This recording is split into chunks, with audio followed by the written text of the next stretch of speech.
Hospitality and leisure is one of the most difficult sectors to run a business, certainly here in the UK with aggressive turnover taxes by our government. Well, the chap that we're speaking to today has got 2 pubs and a business that makes sauce rubs. He's lost some money last year, but it's still a £1 million plus business. How can he turn it into profitability? It's all coming up on The Big Show. Let's do it. Hello, Campus. Welcome back to the Business Broadcast. Today, we are speaking to Rob Barr. Who's he, JB? We are speaking to Rob Barr. Rob Barr is a man who knows a thing or two about a thing or two in the hospitality space. So he has got 2 businesses or a couple of things on the go. He is Rob at saucycow.co.uk. I know what you're thinking. What do? It's just sauces, guys. They make rubs. They make rubs and sauces. Looks delicious, by the way. Saucy Cow also owns Bar and Bars Hospitality. So they own 2 pubs, 1 pop-up venue, sauce company, lots of cool stuff. Estimated monthly revenue, they are doing 135,000 quid a month. They've been trading for about 6 years. They've got 38 team members, but they've got some challenges, which is what we like on this podcast. Challenge number 1, biggest challenge, converting revenue into profit with a high cost base. I was talking to him. He's made a 34 grand loss last year. Really? You know, you think about this, this is so bloody difficult. You know, £1.5 million revenue. Yeah. And you lose money because hospitality in the United Kingdom is becoming more of a challenge, mainly because of turnover taxes imposed on us by government. We had someone a few episodes Spain, ago. yeah. Spain, España. If you are in hospitality over there, 10% VAT, half the VAT of us. Yeah. Why can't we have that here? Government, why? That's why we have horrific failure rates in this sector, because the government take too much. The VAT is too high. Get it reduced like the rest of Europe. But then you look at other conversations that we've had, like we talked about the tour operator margin scheme. So the government will put stuff in place to help support certain sectors if they can see the need for it, but they just do not seem to. I don't know why they're doing it with pubs, hotels, restaurants. You know, I mean, they probably look at it and go, well, we lose so much if we reduce the VAT, but they end up going bust so much. Exactly. You're losing out anyway. It's just a fouled model. Yeah. It's not just that. You know, we got the business rates, the employers' national insurance, the turnover taxes are just employers' premium tax, the green levy tax on your utilities. So many turnover taxes that is making it so difficult for hospitality businesses. And you can't just keep putting your prices up because people haven't got the money in their pocket. No, that's it. No, you absolutely can't. So that was the biggest challenge. Second biggest challenge is recruiting skilled staff in a challenging industry. And the third biggest challenge, marketing a business in a hyper-competitive local economy. We asked Rob, where do you want to be in 1 year's time? He said he wants to have built a resilient business and have a strong brand. What does a business look like when it's finished? We always ask our entrepreneurs that. And he said it will continue to grow and expand as I believe it has no ceiling. So he hasn't really got an answer to that, which we will tell him off for shortly. Do you make the profit you want to make? And if so, what is it? He said, no, currently we're running at a very small profit, very small, if no profit at all. And like I said, last year he actually ran at a small loss. How do you spend your day-to-day time in the business? He said 6 out of 7 days he's working in it, I think, rather than on it. Question, and then he's got a bunch of questions that he'd like to ask you as well. And obviously so he used to work for Merlin Entertainments, which is the biggest leisure operator in the country. They actually, across all their parks internationally, have more visitors than Disney, Merlin. So did they really? Yeah. I did not know that. If you had all the Lego lands. Oh, of course, yeah. And Gardaland in Italy, they own loads of parks. I mean, it's massive. All the Madame Tussauds across the world. Yeah. Majoritarily owned by the Lego family now. The Lego family, private family office own most of it. Oh, really? And then Blackstone own another chunk of it. Of course they do. They've got their hands in everything, haven't they? Oh, Blackstone. But it's definitely the wealth arm of the Lego family, which are not scrambling around for a few fivers at the back of their sofa last time I checked on the family wealth of the Lego family. What you said there about the turnover taxes, I think in certain sectors, you look at like buy-to-let residential property, you can make quite a few mistakes and still just about keep your shirt, can't you, in buy-to-let? Or, you know, there's a few sectors where you can get away with being all right and you'll still just about cobble through. I think in a difficult trading period, in a difficult sector, in a difficult time, in a space that's not supported, I think as a hospitality business owner, you've got to be exceptionally good just to survive at the moment, haven't you? And if you are not exceptionally good, you've got to have a good model. You've got Yeah. to be exceptionally good, and you've got to have all of your profit is in your labour controls. So how well you control your labour is a big answer to where you will stay in the business or not. So you started last year, was it? Started actually shutting some venues at certain quieter periods because it just doesn't make sense Well, it's all the time. utility costs as well. Just open them and turning the heating on costs so much now. You've got to. It all comes back down to models. I think bowling is a great model because you got 6-year-olds that want to do it, 60-year-olds, people on dates. What this pub thing here, I think, is quite a niche model. It's like all about smokehouse and stuff, but that might put off half the audience that want to go, because that's not really a pub, is it? It's not a country pub. Like a gastro. No. It's more of an eating. Yeah, and those niche experiences work in cities. In my experience, they work in London's and Birmingham's and Manchester, but do they work in village pubs? I'm not so sure. Yeah, I think it's very difficult. He's asking me, what do you do differently here? At the Blue Boy, you mean? Yeah, we've grown our turnover since I've bought it by 350,000 in its first financial year, but that's all on hotel and a bit in the drink sales. Very little food we do. We are going to open a restaurant here, but we're going to joint venture that. Are you? Yeah, we're not going to run the restaurant ourselves. We just don't have the skill set of doing good food. No, you said you literally didn't want to do it, did you? But you're like, but our guests expect it, so we have to do it for the guests, but we don't actually want to. I mean, if you look at even the top hotels in London, they don't run their own restaurants, a lot of them. They get Gordon Ramsay. A name in, yeah.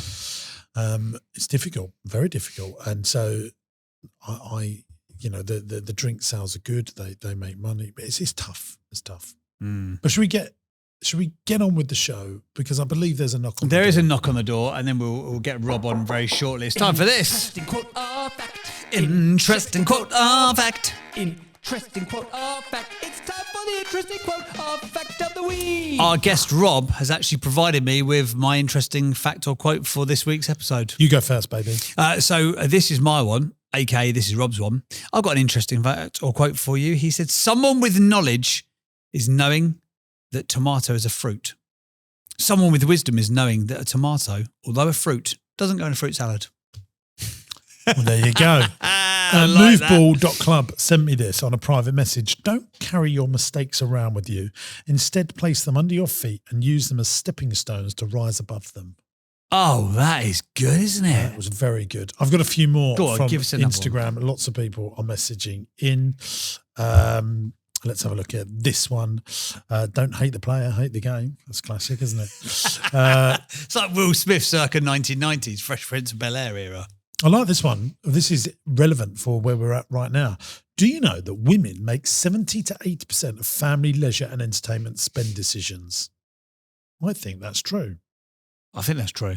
Yeah. They make 100% of the decisions in my house. There you go, yeah. But I've got another one. Let's just about days out, by the way. I'm not under the thumb or living in a berated, beaten husband situation. I don't know if these are true, but Zach Cawthorne says 1 in 6 over 55s do not have a pension. Do you have a pension? No. So I you think need it's to make some money, don't you? BS, yeah, 100%. Be your own pension. Not financial advice. Speak to a financial advisor. SG Electric says, every time you're doing a £12 an hour task, you're an idiot, by James Sinclair. Possibly your best quote yet. I love this one as well. I'm going to just quickly do loads of these. Quote, buy cheap, buy twice. That's just one of the best. It is true, isn't it? Works in business and personal. Yeah. And Planning Badger says over 440 billion prawns are killed each year, 5 times the number of farmed animals. 440 billion prawns. Wow, that's a lot of prawns, isn't it? I had prawns last night for a starter for dinner. You can't have prawns, can you? Not really, no. But you're on the old tablets for uric acid now, aren't you? Yeah, I probably could. Smash a prawn or two. There's higher uric acid. That's how much we know about each other. And so do I. But I don't take the tablets, but he does. I need to. So there we go. Are we done and dusted for that? I think so, section yeah, very show? good. Fantastic. Right. Shall we just get Rob on the pod? Rob on the pod. Rob on the pod. Hey gang, we're going back to the pod in just a moment, but I wanted to tell you about Entrepreneurs University. This is a platform that I've created for entrepreneurs and business owners that are serious about growth. There's 100 video lessons from me on everything in business, raising finance, buying companies, property investment, and everything in between. Attached to each video is a downloadable PDF that goes into more detail about what we've learned in the video. It goes one step further than that because I've also put stuff that you won't get anywhere else onto Entrepreneurs University. The lessons go into way more detail, but not just that. You're going to get my business plans, my spreadsheets, and all the files that I use to drive the KPIs in my business. Just think about how powerful that could be for your business. And here's the good news. You can try Entrepreneurs University for free. 14-day free trial. After that, it will cost you just $49.99 a month. That's less than a pair of Nikes to grow the profitability in your business. There's a link in the video description, and I cannot wait to see you in Entrepreneurs University. Let's get him on, baby. Hey, Rob, how are you, sir? Very well, gents. How are we? We are very well, thank you very much. I speak for the collective two of us. Obviously, we've been speaking about your business there, but could you just give us a little bit of insight so our beautiful listener and watcher understands who you are, what you do, and how you do it, etc.? Give us a little synopsis, origin story of you, my man. Yeah, sure. So my name's Rob. I used to work for Merlin Entertainment, as the guys have said. I was there for a number of years and then decided to move into hospitality. So got my first pub back in 2018. And from there have grown. We grew up to 4 because of COVID. We shrank down back to 2. And then we're looking to go back to 3. We also have a pop-up venue in town centre. And we also have a sauce brand that runs alongside those two. Well, that was a very, very clinical synopsis. I like it. So you had first pub 2018, went up to 4, down to 2 in lockdown, and now going back up to 3. And what's the difference between the pubs and like the pop up in the town centre? So the pubs are much more rural, destinational pubs. Take me back to my Merlin days. So there's always secondary reasons to visit. So, for example, the Onslow Arms, which is where I'm sat today, is alongside a canal. They operate canal barges from there as well. We have a large car park, so that we work alongside those guys to drive footfall into the sites, so giving us kind of that extra kind of footfall into the pubs. And then the pop-up site in Guildford is a music venue, so we cater for all the acts that are going on there, plus also the guests that visit that. But then also we operate takeaway services through your big ones like Uber Eats, Just Deliveroo, Just Eat, etc. Do you make any money off of that? I mean, we've done that a bit. I can't see anyone makes any money off of that. I think they just turn money professionally.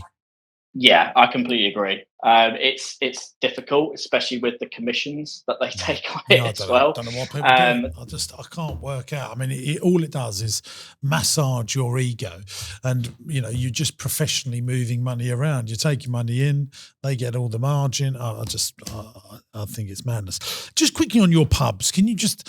I'd like to focus on that because I think people are very interested in pubs. You've got, if a pub does $500,000 a year turnover, what's the drink sales and what's the food sales?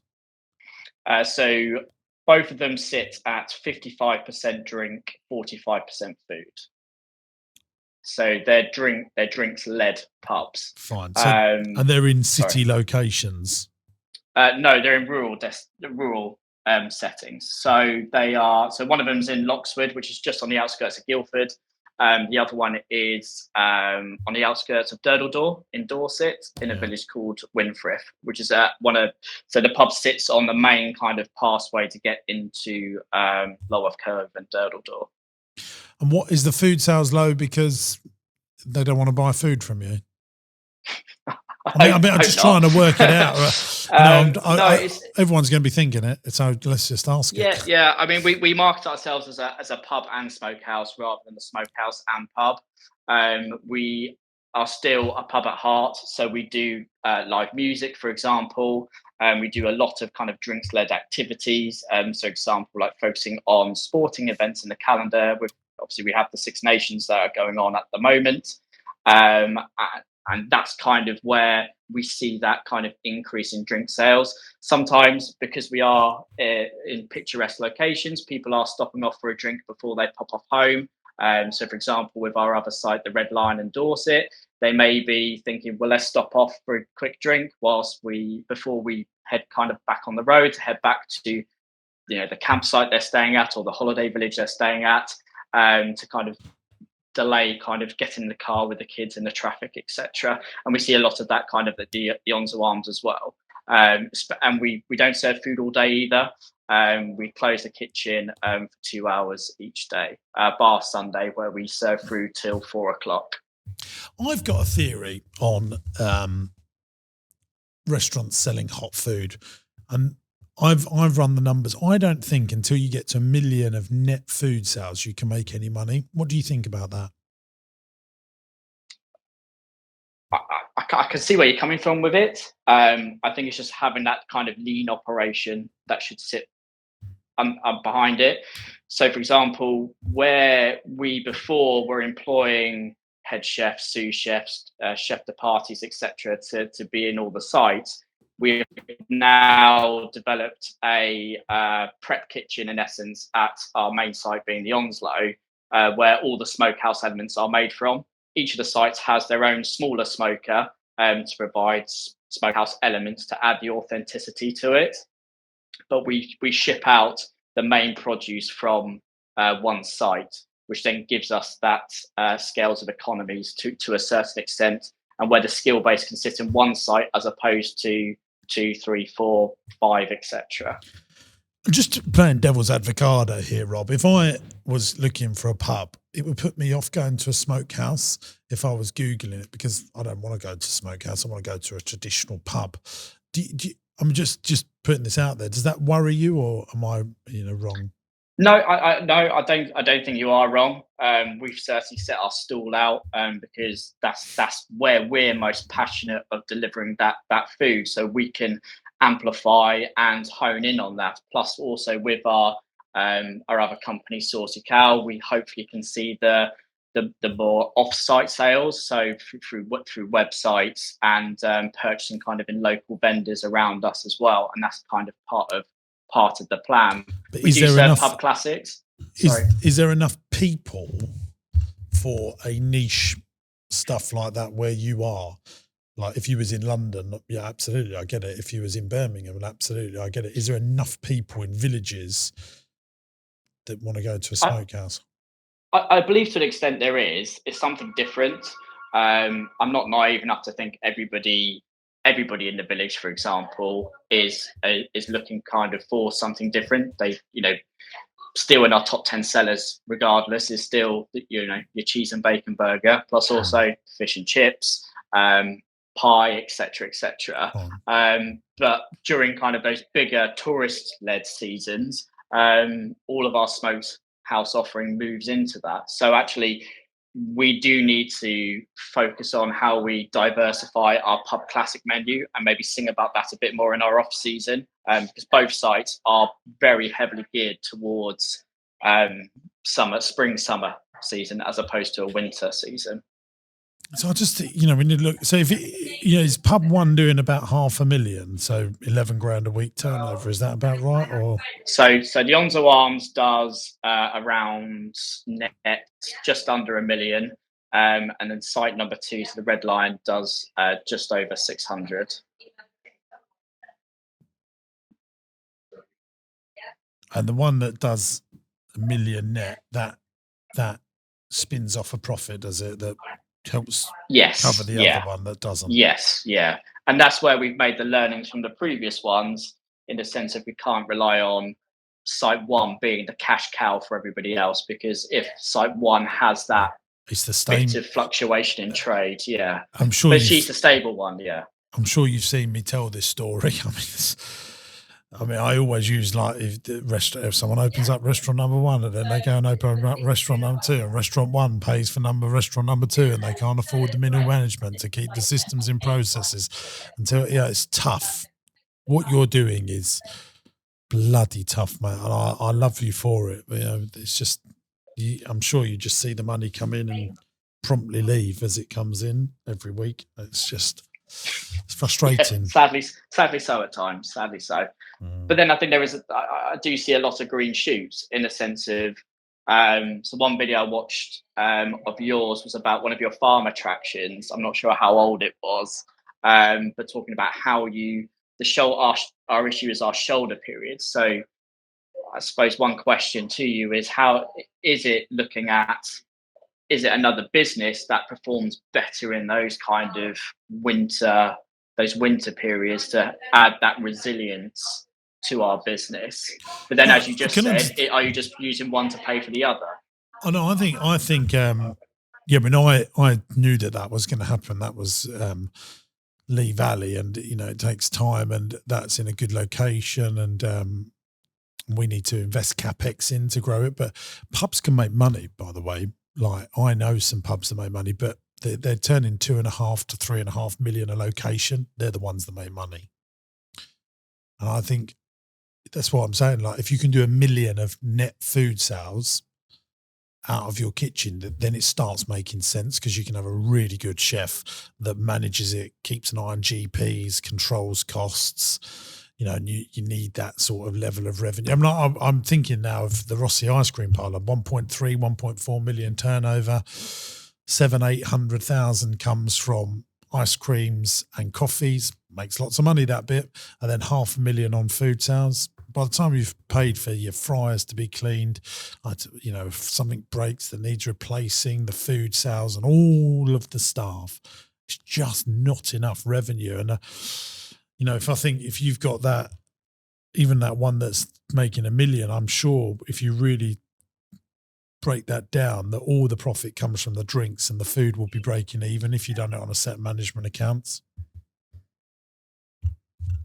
Yeah, I mean, so the food stuff equates net profit wise for about 0.75.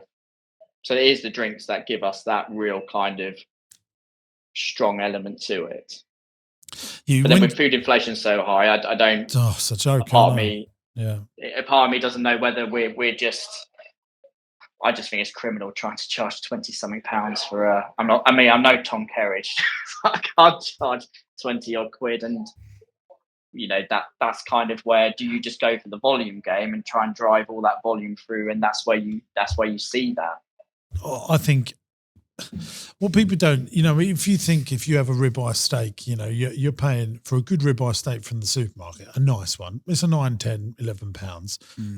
It's got to be, when you put it on a plate and you start charging the VAT and you've put in all the ambience, it's got to be proper money. And if you can't do that, then don't do those types of foods. And that's why when you look at the Nando's and the chains that make money, is they have a simple menu with gross profit leading stuff. But people, you're not a chain, they want to go to a nice pub, and it's just so flipping difficult. It's just so bloody difficult to make these things work. But you do need the volume. And yes, like here at the Blue Boar, it's different. We've got all these hotel rooms that, and there's so much more profit in hotel rooms and drinks. And I have not opened the restaurant yet, because I know how tough it is. And that's why I'm going to joint venture it. But, if we can get this restaurant here to do over 1 million on net food sales, that's when I think there's going to be some money for the ownership of the business.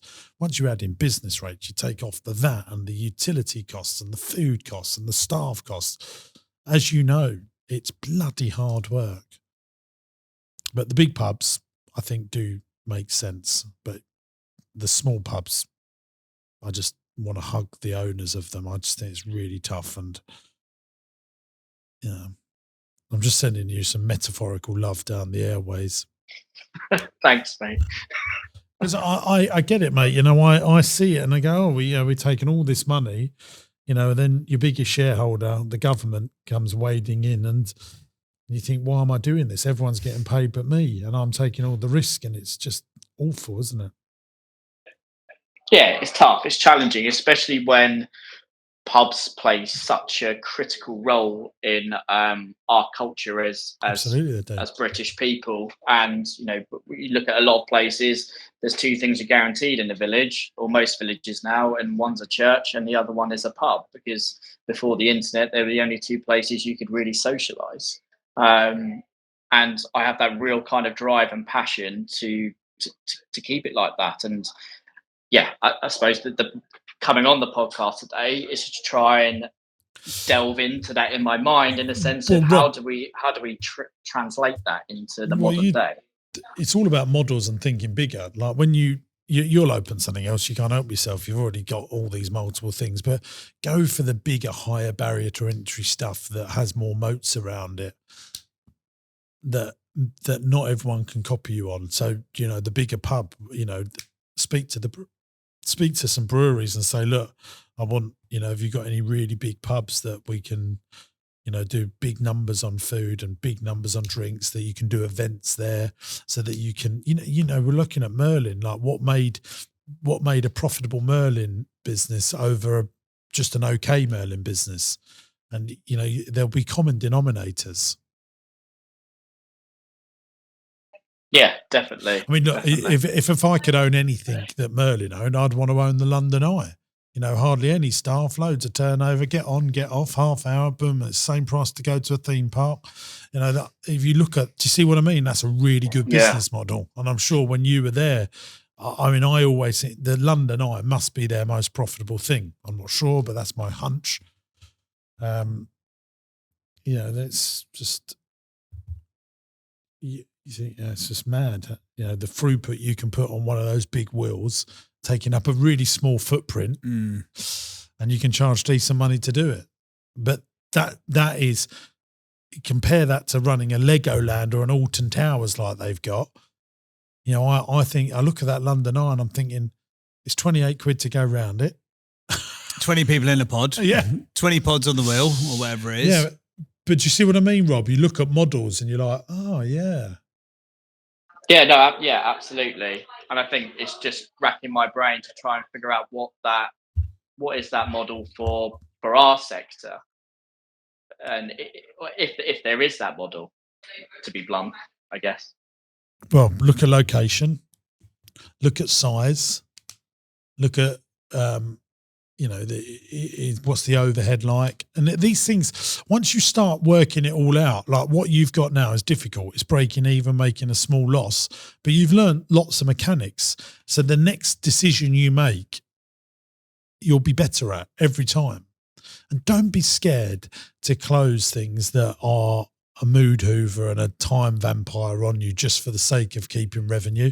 I've got much better at that in my career. I used to hold on for things for far too long. Yeah, and I definitely think that's something we've learned, especially over COVID, is when we made the decision to hand back 2 of the sites, it was purely down to, can we see these pulling out within X amount of time with this much effort as well? And for us, sadly, the answer was no. Yeah, but that's I once business owners do that and they can close something off and move on, like that makes you really powerful. It puts you into another level of business ownership, because like, how long should you be putting your time into something when you could move it on to something that gets you a much better return faster and quicker? Yeah, absolutely. Should we do questions, JB? Yeah, I think that's a good format. Well, the challenges, let's just make sure we covered off those. So converting revenue into profit. There's a lot of noise behind you as well. I don't know if you can sort that out. It's in a live pub environment, isn't it? It's very on brand. I think, someone's just moved in. I can move in a minute. If you mute me, I'll move. Okay, cool. So it's converting revenue into profit with a high cost base. I think we've touched on that. Recruiting by skilled staff in a challenging industry. We haven't touched on that, but is that just Well, I did. I said this. I think Facebook ads and Instagram ads for staff can be very, very cheap to reach a lot of people. Yeah.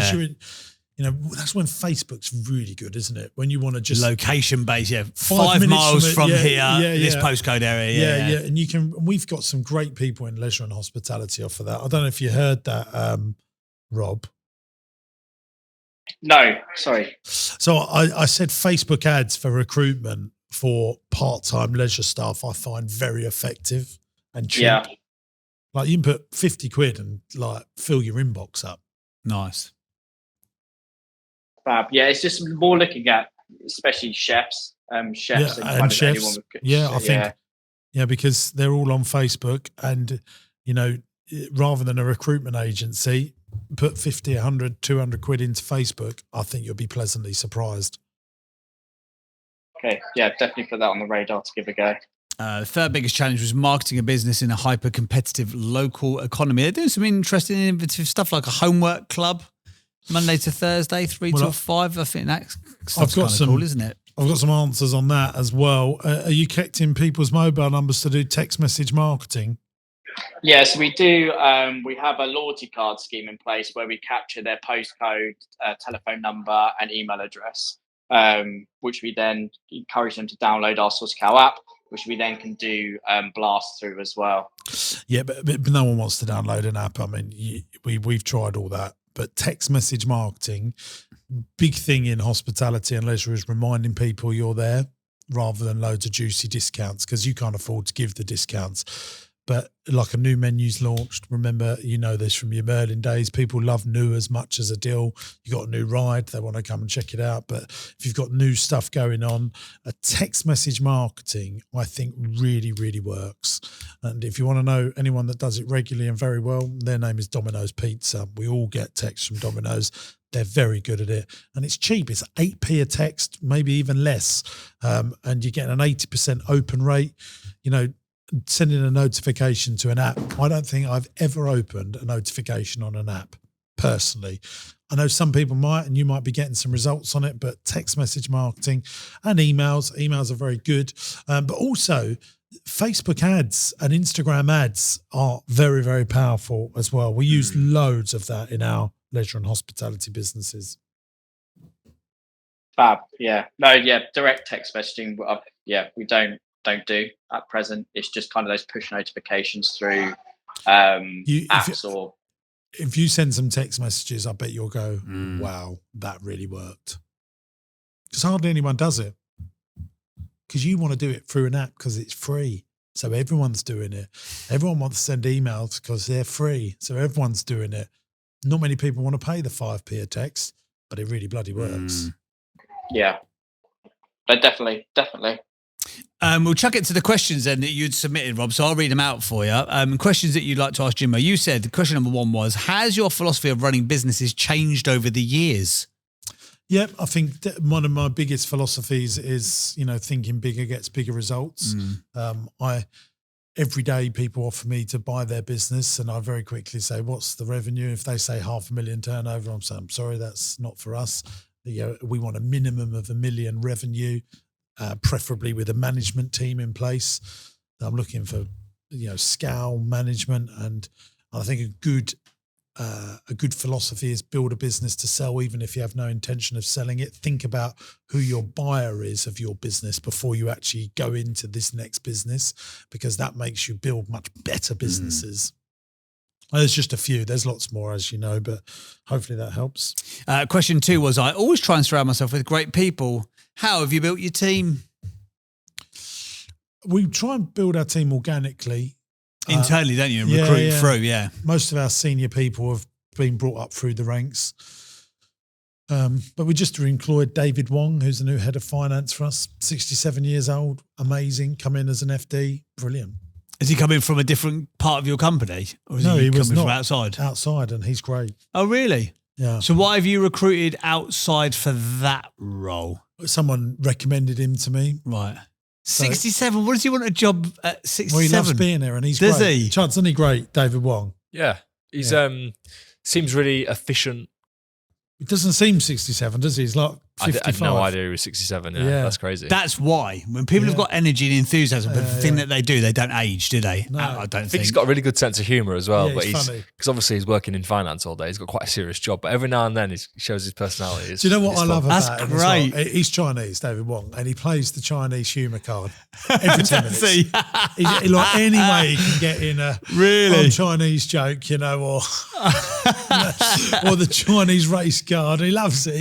Brilliant. Yeah. So were you looking for, so this is an interesting point, were you looking for an FD or did he come recommended and you No, I was just talking to a business owner friend of mine and I'm always recruiting. Yeah, that's and he the point. This guy is fantastic. He said he's commercial, he can deal with problems. And I went, yep, he's got a job. And I met him within 10 minutes and went, please go. He said, what do you want me to do? I just find problems and sort it out. Off you go. Yeah, nice. And he looks Brilliant. after about 8 of our companies, and Leah, our another head of finance, looks after another 10. And yeah, they're great. He's really good. So just to, in summary to that, so you're scaling people up through the ranks, but also you're never not recruiting. If you Never find the not person, recruiting. you'll find the spot for them. And I'll find the money if they're that talented, and I Yeah. think they can make a change. All right. Third and final question was, do you focus on your personal strengths or develop your personal weaknesses? Personal strengths, buy in your weaknesses. Done. There you go. Have you got any other questions or queries, Rob, or anything else that that Jimbo can help with? I'm just going to press some jingles, mate. I've got nothing to add to this conversation. No, I just thank you very much for your time. Like, I think we've covered everything kind of I wanted to go through, and especially kind of like some key tips, and yeah, just very much. There is one more piece of advice I've got for you. Listen, you're in a very tough sector, as am I. Rob, it is very, very difficult running a hospitality and leisure business. The overheads are ridiculous. The government, what they take from you before you make a profit is criminal, in my opinion. But one piece of advice I've got for you is find other people that have got pubs and create a little mastermind with them and share data, even if they're a couple of hours away from you, and meet up with them once a month, every other month. Take your management accounts, ask about their spend per head. That is very, very powerful and will serve you very well. It's a very good use of your time to do that. And I continue to do stuff like that even now. Yeah, and we do it a lot locally, and especially with like other kind of like landlords and landladies, etc. But So also yeah, I think that's what I like about the not just people community. that are within your level, people that are ahead of you as well, that are doing very well. Yeah, Someone that's got a pub that turns 5 times more than you. Why do they do that? Work that out. Get to meet them. Get to know them. And they'll just go, yeah, we don't mess around with that. We've done all that. They would have done all these mistakes and just buy in their 10,000 hours by becoming their friends. yeah, definitely. I'll drop Tim Martin an email. Yeah, there we go. See how I get on. Where can people find more information about your beautiful sauces, your wonderful pubs, and your smokehouse menus, my man? So the onsarmtoloxford.com or the redlinewinfrith.com or saucycow.co.uk for the sauces and rubs. There we go. Fantastic. Rob, thank you for being on the podcast, my man. We wish you well with all of your ventures, dude. Excellent. Thank you so much for having me. Cheers, Thank you, mate. mate. Pleasure. Take care. Thanks for being on the pod. There you go. Rob, all the way from Saucy Cow. I love that as a name. And the sauces look very, very tasty, by the way. I didn't want to talk about the sauces. That's a bloody hard business as well. Yeah, just leave him something. Leave him something. Yeah, he's hard. I think lots of direct-to-consumer businesses are finding it tough now to be so on your game. I thought you made a really good point with in those sorts of locations in the countryside, next to a canal, near a national park, do you need to have, that's already a niche of a niche of a niche, or it's already got enough, challenges to it? Do you need to make another niche by making yourself a smokehouse? I just think, like, if you imagine if you're with your family and you're in that Pub classics and canals, you're going to go, I want fish and chips, I want a pie, and I want a Sunday roast. Yeah, I think if you go to smokehouse, the kids are not going to like Kids, that. exactly that. Yeah. Yeah, Even though he does all the burgers and the fish and chips, it's like, but just straight away, you wouldn't think it, would you? It's 101 marketing, isn't it? Yeah, to say exactly. it's a bit like saying if we said at Marsh Farm we're a dinosaur park, well, that could put off a lot of people. Yes. We've got a dinosaur park within Marsh Farm, but we need to have the broad name and then have a set. It's just very, I have learned that about Marsh Farm more than any other business I've had. Like when we done our summer spectacular over the summer holidays, when we changed it to Kids Fest or Bubble and Bop, the children's festival, it opened up to a broader audience rather than just summer spectacular. I do think this Summer spectacular don't mean anything, does No. it? But Kids Festival means something to someone. If you try and be everything to everyone, you're nothing to no one. Yeah. And I think even independent business owners, if you're not sort of a wider brand, can fall into this trap. A friend of mine is a very successful property investor, and he's going to do some coaching consultancy stuff. And he just refused to pull the trigger on like going live with what he was doing. And I said, do you know what? I said, the challenge that you've got is that you're trying to build credibility that no one's asking you for. All these challenges that you're putting in your way before you start, no one's asking you for that. Stop making it harder than it needs to be. And I think sometimes in a certain situation, especially if Rob's worked for the biggest echelons of leisure and entertainment and that sort of hospitality space, you think, I need a niche, I need an angle. If you do amazingly good food in a good location, you don't necessarily need that angle, do you? Because it's actually more harm than help in a lot of instances. Yeah, tough old game. Shall we rate him though, Jimbo? Should we do the 8 traits of Let's the do greats? the 8 traits of the greats. This is the point of the show where award-winning entrepreneur James Sinclair looks Do you know for the old... I don't feel I really helped him. Did you get that? Like I was just telling him, yeah, it's tough because I feel like I've got to be honest. No, you did help him. You said about the marketing. You said about the Facebook ads. Were you a bit doom and gloom? Yeah, sure. Were you glass half full? Yeah, sure. Would I want to be your friend after that? Not necessarily, but I think I think you give him some good advice. And do you know what? Sometimes people just need to hear it. Yeah. Like, it's really, really tough. Don't make it harder on yourself. Start with the end in mind. What do you reckon? I think he knows what he wants to build something bigger, but not succinct. We give him half. Yeah. James Bond's going to hate that. Who cares? I do think he's passionate about his cause. I do. I think he's very resilient. For sure. Running a loss-making business, and you start running a multiple chain of pubs and... Yep, we give him that. Yeah. He's an innovator. I think he is trying to innovate. Commercial awareness, I didn't see massive amounts of that. No. I saw a bit. He knew percentages. I'm going to give him half of that. Relationships, baby, you can't run pubs without that. Master marketeer. No. Not even a half. No. He's doing, no. Afraid not. Stay teachable, yes. So 1, 2, 3, 4, 5. It's still 6. He's got 6. some elements. That's not many people get 6. No. I think that's a bit high, I'll be honest. No, I do. If James Mike was here, he'd have had about 2. He'd have had 2. No. There's not many people. No, let's look at the facts here. There's not many people building $1.5 million revenue business. No, that's true. He's not making the money that he needs to, but he's navigating and learning the ways of the force. It's whether I've always said to people, if you can manage a hospitality and leisure business over multiple months of years, every other business is very so easy. Yeah. Yeah. When you said, as well, like a Monday to Friday business, like your business, Phonic Media. Yeah. At the end of Friday night, that's it. It's done. You run a pub, that's on. Yeah. You run a hotel like this place. It's on. It's never not on. Yeah. That's why we'll never do those things. Right, it's time for this very quickly because we've got to wrap this up, baby. Yeah, we It's do. time for the business quiz. JP on the quiz that's businessy. Your turn to read. It is indeed. I'll take your lead. Oh, that's very good. Let's get quizzing. Right, inside this. Cheers, I'm really Shuds. hoping I get a hat trick. Yeah, I've had an absolute stinker the last couple. Inside this envelope, there is a business statistic, a fact, or a quiz, and we are going to find out who is more intelligent in business, James Sinclair or James Bird. I think we all know the answer, and you can join in at home as well. So the question is: Heinz is the world's leading ketchup brand. How many bottles were sold in the UK in 2023? I swear you Google it. What are you doing here? So I've got my okay. calculator. I never Google it. Giggle it? I never giggle it.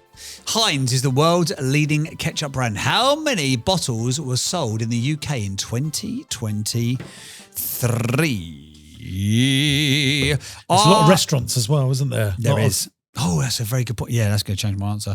27 times 2, 24.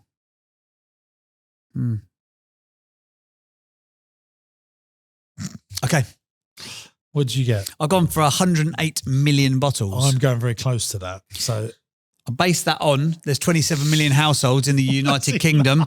I reckon they go through 2. I love how he I reckon they go through 2 bottles per year as an average household. Chuds, can you come on? Why is he laughing so much? Yeah. What's going on, Chuds? Why is it so funny? He's giggling away like a cow over there. I've already gone through this because obviously Stevie made the question. Okay. And then I look at it in the office. So I've just, everything you're talking about, I can just relate to. You've done the whole thing. Yeah. I'm not going to say any more than 27 that, million I households. don't want you to change your answers. 2 bottles per year. So I'm reckoning that's 54 million bottles. Plus then the restaurants is about the same again, 108. That's my workings out. I'm going to go 200 million. 200 million. We go through more than 2 bottles of ketchup a year. Do you? Yeah. To be fair, our kids sometimes I might as well kids only have put. it, I might as well just put ketchup on the my plate. Cocoa Pops. Go on, I'm going 200 million. Okay. You're going 108. I should Okay. go 150 so that I can be closer. Oh, that's nonsense. The answer is what? What did you go for? I said 15 million. No, you didn't. You can see through it. You lying son. You said 150 million, didn't you? So can't I'm the believe winner. I got it But so wrong. yeah. 12 million bottles. Whoever's done that, I can't believe that. I think that's wrong. Heinz ketchup is the UK's most popular product from the Heinz family. Oh, now that is a good point. Is it- We're assuming that every kettle of ketchup is Heinz in our little calculation. Sometimes I buy a Sainsbury's own. Who buys Sainsbury's own? The dirty rat bag. Put your hand in your pocket. Tiptree sell a lot of ketchup. Yes, I There's- did. there's Tiptree loads don't of ketchup sell brands. Ketchup. Just There's 'cause only one. No, They're I- even doing brand marketing now that it has to be chips. They're so confident they're just using that as the tagline. They don't even have Heinz on it. Run that again, chuds. Heinz ketchup is the UK's most popular product from the Heinz family. It's in over 140 countries, selling 650 million bottles annually. I don't believe it. I'm going to make a competitive ketchup brand. I could have them. I reckon. I've got them on the ropes. In 2023, condiments and sauces accounted for 34% of Heinz's global net sales. Congratulations. I don't even- I mean, you're 100 million out and you still won. That's the quality of this game. Anyway, there you go. Right, you've got a very important phone call that I you've got to have. jump on right now. No, I'm late for now. Is this a do or die one, is it? It's a very important Oh, one. we're exciting. Right, I don't know what it's about. It just sounds exciting. Make sure you subscribe. Go on. Yeah. Is that Subscribe it? on YouTube. That'll do. We've got to go. Ta-da. Ta-da. Bye.